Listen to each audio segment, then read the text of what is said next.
Hey there, welcome to How to Login. I hope you all are doing well. Today you will learn how to log into Home Depot employee account. Before I start this video, be sure to subscribe to this channel and do not forget to click on bell icon. So let's begin. First you need to go to the web browser and type Home Depot employee login in the search bar and hit enter. Now click on the first website which says self-service.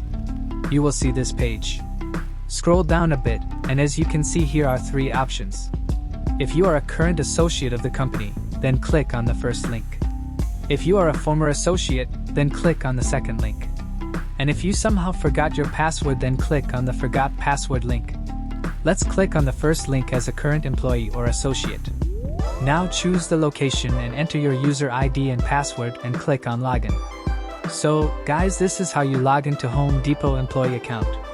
I hope you guys like this video. I will see you in the next one. Thank you guys for watching this video, and make sure to subscribe this channel and don't forget to hit the bell icon.